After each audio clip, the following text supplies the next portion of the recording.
एक ऐसे अभिनेता जिसने सिनेमा के पर्दे पर अपने आप को कई रूपों में प्रस्तुत किया।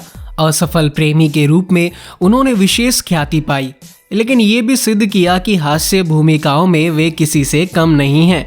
वे ट्रेजेडी किंग भी कहलाए और ऑलराउंडर भी।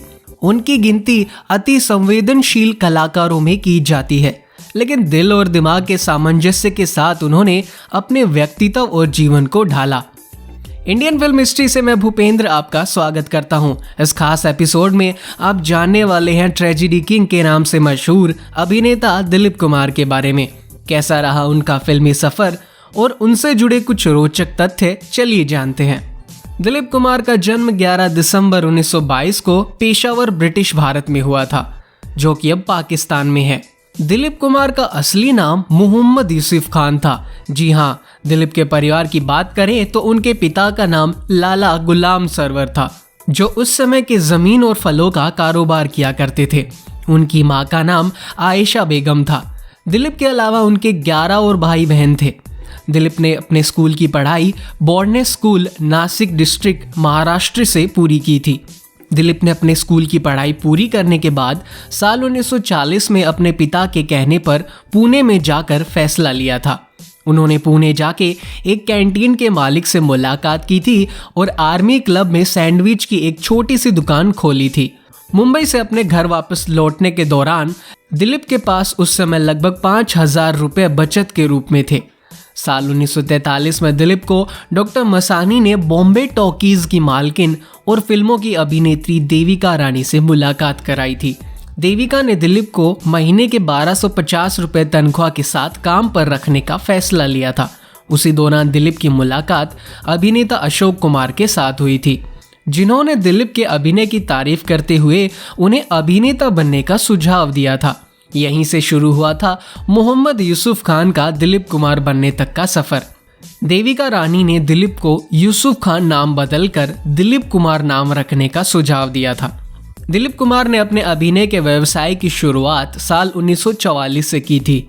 उन्होंने सबसे पहले फिल्म जवार भाटा के साथ अपना डेब्यू फिल्मों में किया था।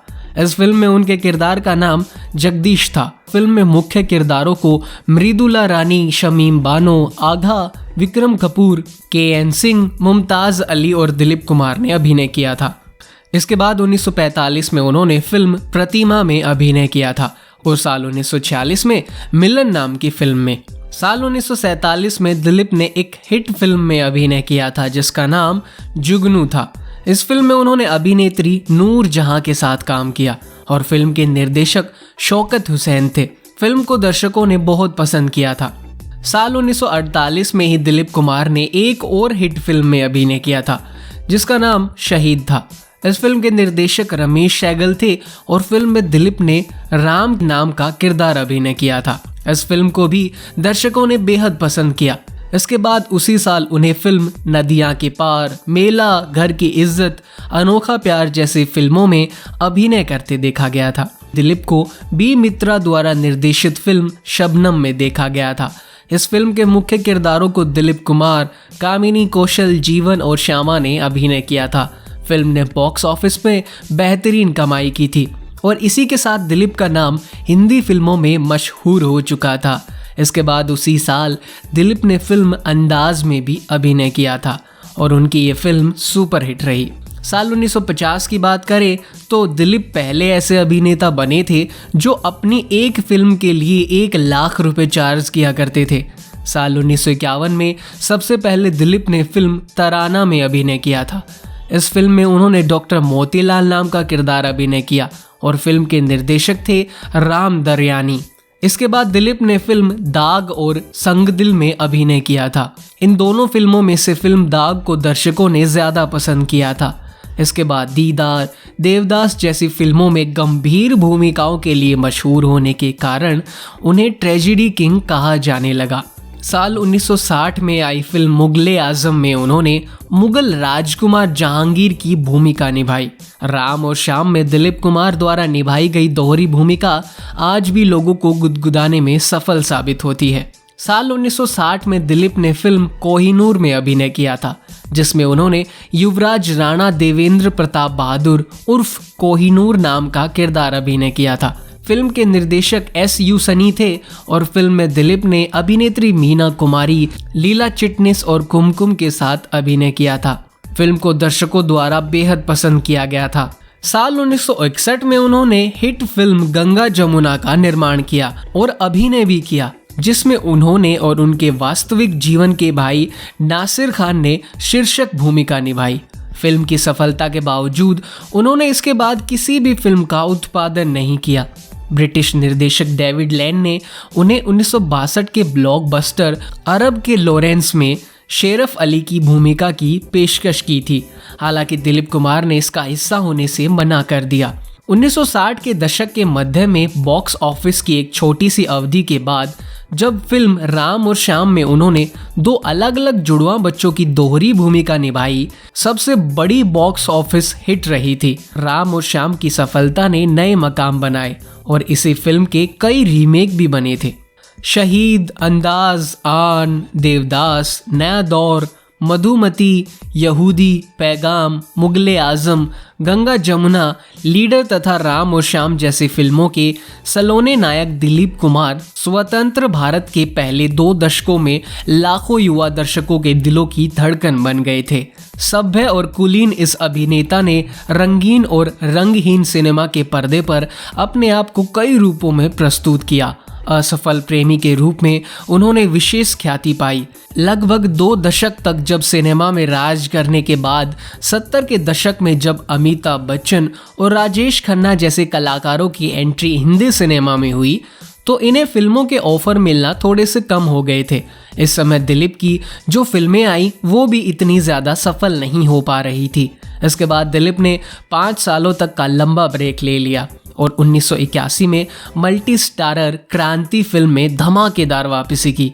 इसी के बाद से इन्होंने अपनी उम्र के हिसाब से रोल का चुनाव किया और हर रोल को बखूबी बड़े प्यार से भी निभाया। उसके बाद वो परिवार के बड़े सदस्य या पुलिस वाले रोल लेने लगे और लोगों को उनके अभिनय का एक और नया लाजवाब रूप देखने को भी मिला। अगर आपको दिलीप कुमार की फिल्मोग्राफी के बारे में अच्छे तरीके से जानना है तो आप विजिट कर सकते हैं हमारी वेबसाइट पर, जिसका लिंक हमने डिस्क्रिप्शन में दे रखा है। वैसे दिलीप कुमार की आखिरी बड़ी हिट फिल्म रही साल 1981 में आई सौदागर। इस फिल्म को दर्शकों द्वारा बेहद प्यार मिला और इस फिल्म को हिट लिस्ट में शामिल किया गया था। दिलीप कुमार आखिरी बार 1998 में फिल्म किला में नजर आए और इसके बाद इन्होंने अभिनेता के रूप में फिल्म इंडस्ट्री से संन्यास ले लिया। कई अभिनेताओं की प्रेम कहानियां रहती हैं रंगीन, तो किसी की रह जाती हैं अधूरी। तो चलिए देखते हैं दिलीप कुमार की कैसी प्रेम कहानी रही।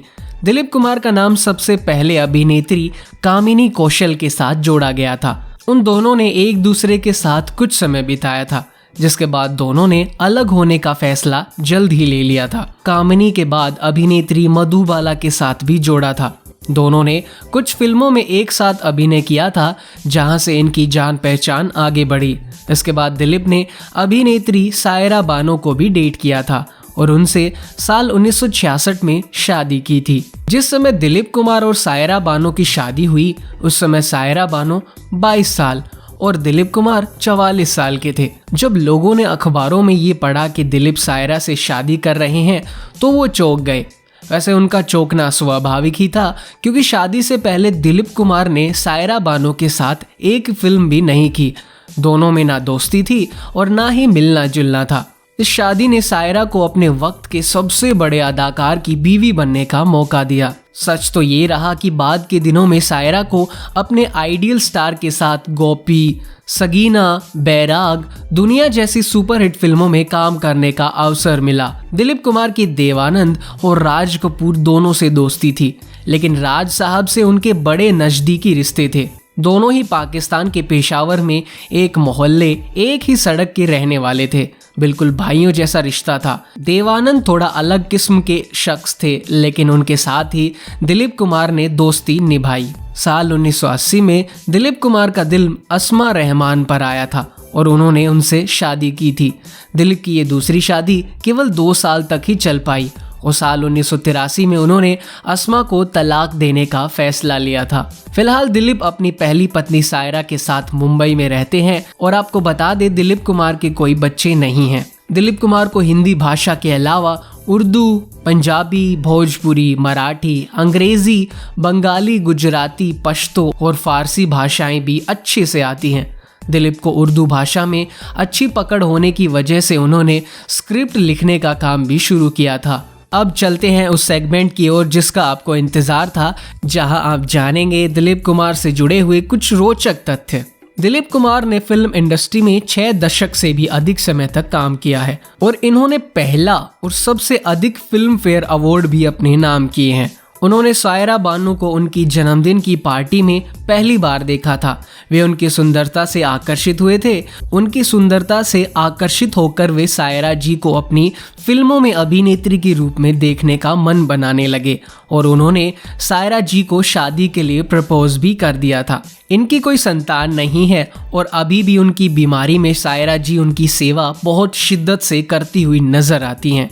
दिलीप कुमार ने एक बार इंग्लैंड में काउंसलिंग और कोचिंग ली थी और वहीं से उन्हें ये सजेस्ट किया था कि आप अपनी छवि ट्रेजेडी किंग से बदलकर कॉमेडी में स्थापित कर सकते हैं। दिलीप कुमार बॉलीवुड के ऐसे पहले अभिनेता हैं जो पाकिस्तान से संबंध रखते हैं। 1960 के दशक में आई इनकी फिल्म मुगले आजम साल 2008 तक हिंदी सिनेमा में दूसरे नंबर पर सबसे ज्यादा कमाई करने वाली फिल्म थी। दिलीप कुमार को खाना बनाना बेहद पसंद है। उनकी पसंदीदा अभिनेत्री मीना कुमारी हैं। उनका पसंदीदा खेल क्रिकेट है और उन्हें काला रंग बेहद पसंद है। दिलीप कुमार ने अपनी अभिनय की वजह से कई सारे अवार्ड्स को अपने नाम किया है। इसके अलावा भी उन्हें निजी जीवन में कई सारे सम्मानों से सम्मानित किया गया था। साल 1991 में पद्म भूषण अवार्ड से सम्मानित किया गया था। साल 1994 में दादा साहेब फाल्के अवार्ड से सम्मानित किया गया। साल 1998 में पाकिस्तान सरकार की तरफ से उन्हें निशान-ए-इम्तियाज अवार्ड से सम्मानित किया गया था। साल 2015 में पद्म विभूषण अवार्ड से सम्मानित किया गया। दिलीप कुमार का पूरा जीवन बहुत ही अच्छा और प्रेरणादायी रहा। एक मुल्क से दूसरे मुल्क में आकर अपना नाम स्थापित करना और लोगों के दिलों में जगह बनाना वाकई में कठिन बात है, जो इन्होंने कर दिखाया। अब हिंदी सिनेमा को पुनः इनके जैसे कलाकारों का इंतजार है। अगर आप फिल्म इंडस्ट्री से हमेशा अपडेट रहना पसंद करते हैं, फिल्म के अभिनेता और अभिनेत्रियों से लेकर आप प्रोड्यूसर, डायरेक्टर, स्टोरी राइटर और सिंगर आदि फिल्म निर्माण से जुड़े हुए लोगों के बारे में भी अगर जानना चाहते हैं तो आप विजिट कर सकते हैं हमारी वेबसाइट www.indianfilmhistory.com। ऐसी ही और बॉलीवुड इंटरेस्टिंग वीडियोस देखने के लिए हमारे चैनल को सब्सक्राइब कीजिए और बेल आइकन पर क्लिक कीजिए।